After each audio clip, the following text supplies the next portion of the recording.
Fala galera, eu sou o Vinícius Falcão e esse é o nosso blog Futebol Argentino.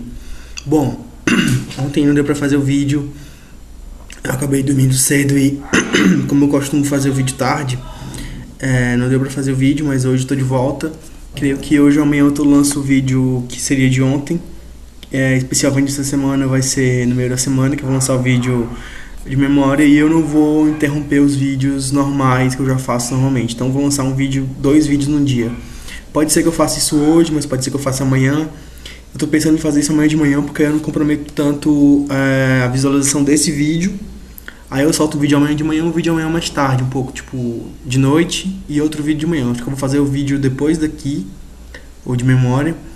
E vai ser sobre o Super River Plate do Ramon Dias. O Ramon Dias ficou no River Plate entre 97 e 2002, nessa passagem que eu vou falar.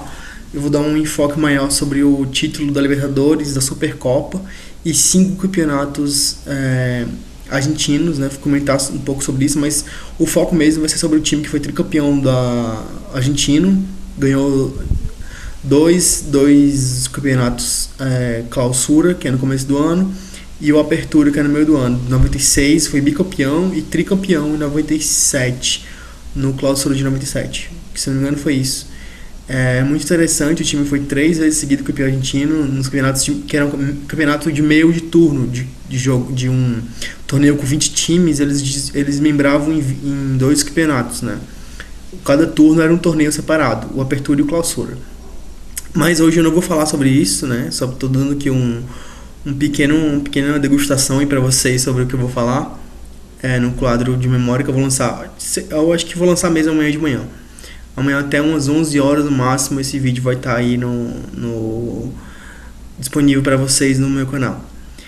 Mas hoje eu vou falar sobre o Independiente. Resolvi falar sobre o Independiente hoje porque o jogo do Independiente foi no sábado e eu vou ter mais tempo para ver o jogo do Racing, que eu não vi, que foi na mesma hora do jogo do Independiente. Mesmo dia, praticamente na mesma hora. O jogo do Independiente foi quase na mesma hora do jogo do Racing e o jogo do São Lourenço também foi na mesma hora do jogo do Independiente, mais ou menos diferença de pouco tempo, assim. E aí eu vou ver se eu faço o seguinte: eu vou falar sobre o Independiente hoje, porque eu já vi o jogo. Na quinta-feira eu acho que eu vou falar sobre o Independiente de novo, porque ele vai jogar contra o Lanús pela Copa Argentina, mas eu tô vendo aí, eu acho que eu vou tirar a sexta-feira pra falar sobre os jogos da Sul-Americana, todos eles, envolvendo os times argentinos. Que aí eu já vou ter tempo pra falar do São Lourenço, pra falar do Independiente, pra falar de outros times argentinos que estão na competição, do próprio Lanús, né, do próprio Banfield que vai pegar o São Lourenço. Creio que o Banfield deva passar, porque o Banfield já fez 2-0 no primeiro jogo. Assim como eu creio que o Independiente deva passar, porque ele já fez também 2-0 no primeiro jogo. E vai ser interessante porque dependendo do emparelhamento aí, ou dependendo da condição dos times, né, da atenção que eles derem do futebol que eles jogarem, obviamente, o Independiente pode refazer aquele clássico dos anos 90, né, contra o Flamengo, numa semifinal de Sul-Americana. Vai ser interessante se isso acontecer. E já entrando aqui no gancho, pegando o gancho, falando aqui do time do Independiente, como eu vinha falando pra vocês, eu uma vez até fiz um resumão dos times argentinos, a pré-temporada e tudo mais. O Independiente não trouxe muitos jogadores, perdeu alguns, mas não trouxe tantos assim. Perdeu o Diego Rodrigues, que acabou indo para o Rosário Central. Agora o Independiente só tem o Campanha mesmo de grande goleiro pro arco, né? E o Gabriel Milito, não confundir com o Diego Milito, sempre insisto, ele era zagueiro, o Diego Milito é ex-atacante, ele acabou de se aposentar faz 2-3 meses. Quando acabou o torneio argentino ele se aposentou. O Gabriel Milito é o técnico do Independiente agora. Ele era técnico do Estudiantes até a última temporada, acabou que saiu, o Pellegrino era técnico do Independiente e eles trocaram de técnico basicamente, né? O Pellegrino, se não me engano, foi para o Estudiantes e o Milito veio para o Independiente. E interessante que o Milito, nesse pouco tempo, ele já conseguiu dar uma cara interessante pro time, né? Mudando um pouco do Pellegrino. O Pellegrino não era um treinador muito ofensivo, ele focou muito na defesa, a defesa dele era muito boa mesmo, mas o ataque ficava muito a dever porque ele priorizava muito a defesa. Ele é um cara formado nesse biantismo, né? Que, para quem não lembra, aquele vídeo que eu fiz sobre o Vélez do Bianchi, o Pellegrino era zagueiro do Bianchi, e ele também é meio que uma cria dos Estudiantes também, né? Então, ele é muito tático, muito um futebol muito pragmático, que não é o que o torcedor do Independente gosta. Para quem não sabe, o Independente na Argentina ele é mais ou menos como o clássico Palmeiras, até aquele período do Filipão ali.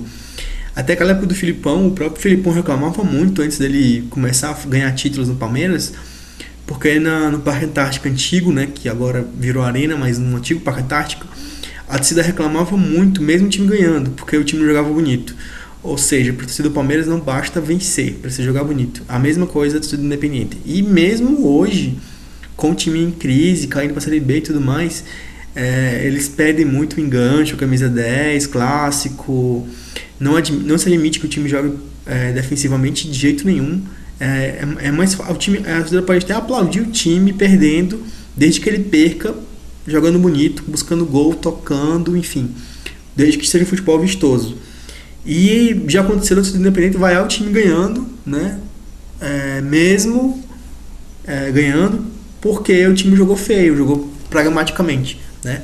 O Independente já chegou a ser vice-campeão argentino e demitiu o treinador por causa disso, porque o treinador ele era muito defensivista e acabou que a torcida pegou tanto no pé do cara, vaiou tanto o cara que se foi nos anos 90, se eu não me engano, o que aconteceu. Então assim, é uma torcida que não basta para ela ganhar. Ela quer ganhar, mas quer ganhar com um jogo bonito. Para você ter uma ideia de como isso é tão levado a sério, nas 7 Libertadores do Independente, ele foi para 7 finais, ganhou 7 Libertadores, e dessas 7 ele não foi nenhuma vez para os pênaltis. Então assim, é um time que resolve a sua vida no tempo normal. Eu acho que o único torneio desses de mata-mata que o Independente ganhou nos pênaltis foi aquela Sul-Americana de 2010. O resto foi todos... a não ser que eu me engane muito, mas... que a minha memória esteja me traindo feio agora, mas eu acho que eu posso afirmar taxativamente que foi o único torneio internacional dos 16 do Independente que ele ganhou nos pênaltis, foi o último na Sul-Americana, que era um time que eu considero muito fraco, né? Tanto que o Goiás, que seria rebaixado naquele ano de 2010, o Goiás foi para a final da Sul-Americana e deu calor no Independente lá dentro do estádio, né? Lá dentro do Libertadores de América, que é o nome do estádio do Independente. E deu calor no Independente. O Independente fez 3 gols assim, muito, muito loucos, muito, muito toscos, eu dizer. Eu acho que talvez o termo certo seja gols toscos, né? 3-1, 3 gols muito estranhos, muito loucos, com erros gritantes da zaga do Goiás e um gol, o Parra, se não me engano foi o Parra ou foi o Nunes, fez deitado no chão. Enfim, a torcida não admite que o time jogue defensivamente, até por isso também o Pellegrino saiu, né? O Pellegrino saiu muito por isso, porque a torcida não admite que o treinador jogue defensivamente, ainda mais porque ele perdeu o mata-mata da Libertadores, né? A liguilha que eles chamam lá, a pequena liga, para o Racing no ano passado, e esse meio de torneio passado agora também ele não foi muito bem, né? Então, por causa disso, ele acabou saindo do clube pela porta dos fundos mesmo, e sem muito deixar saudade na torcida.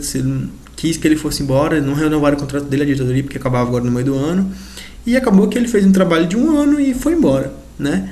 E o Milito assumiu agora, o Gabriel Milito, insisto, para não confundir, ele assumiu agora e ele conseguiu armar um time interessante do ponto de vista de ser ofensivo, até porque o Milito, para quem não sabe, ele trabalhou naquela época do Guardiola, ele foi meio que quase um auxiliar do Guardiola, porque ele vivia muito lesionado, né?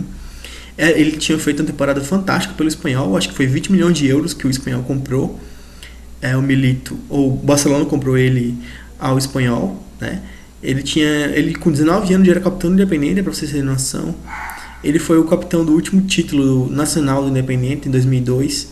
Ele, inclusive, até chegou a jogar contra o irmão dele, marcando o irmão dele, né? E brigaram em campo, foi engraçado esse clássico. Se não me engano, foi um clássico que o Independente ganhou de 4-1, se eu não estiver enganado.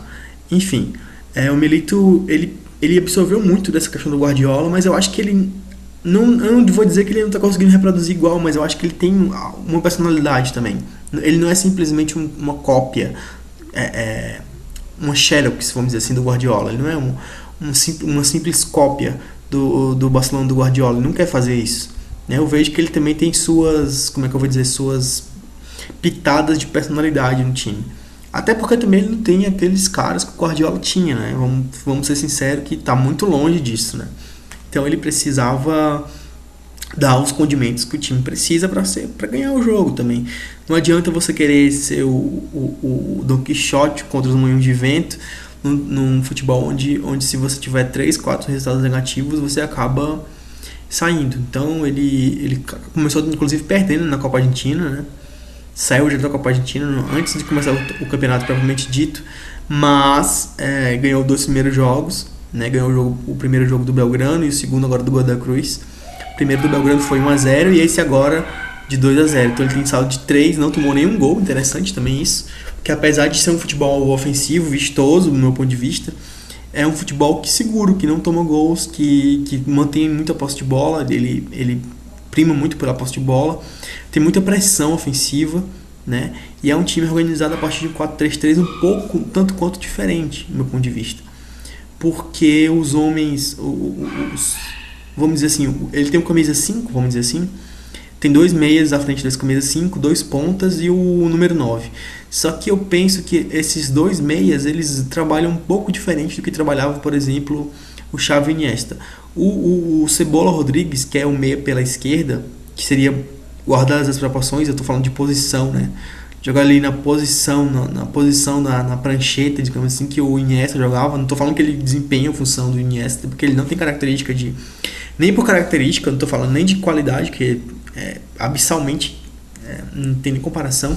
Eu estou falando mesmo de função, de capacidade de fazer aquela função. Ele não tem capacidade de fazer aquela função, ele joga mais aberto pelo lado. Então, esse meia esquerdo joga mais aberto pelo lado. E para compensar isso, o que ele bota? Ele bota os 2 pontas dele um pouco mais afunilados no campo, principalmente o meio esquerdo, ou o ponto esquerdo, foi mal, que é o Benítez. Ele joga um pouco mais encostando no atacante. E o Rigoni, que é o ponto direito, como o Ortiz, que é o outro meia dele, o meia direito, é um meia mais de organização mesmo, um médio volante quase. Ele marca bem, mas também chega bem no gol.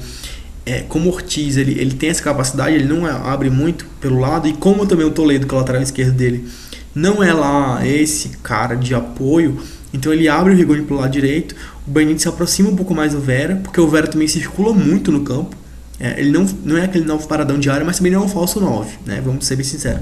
Ele aparece mais pelos lados do campo, ele dá a opção de passe e tudo mais, mas ele não é o cara paradão em campo. Então, o Independente tem 2 laterais, o Toledo e o Tagliafico. O Toledo fica mais, o Tagliafico passa, até porque o ponto esquerdo, como eu falei, ele funila. E o Cebola também, ele abre pela esquerda, mas ele abre para cortar por dentro. Ele não é o ponta, não é aquele ponta, ele é um meia que afunila, que abre do lado e afunila. E isso abre o corredor para o Tagliafico passar tranquilo, né?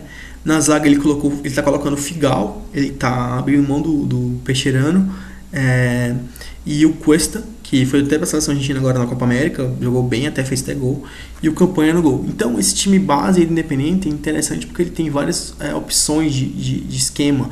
Às vezes você vê um 3-4-3 com o Torito Rodrigues, que é o camisa 5 do time, se afundando na zaga, os 2 laterais um pouco mais à frente, alinhados com 2 volantes, com o Ortiz e o próprio Torito, com o Ortiz e o Cebola, foi mal.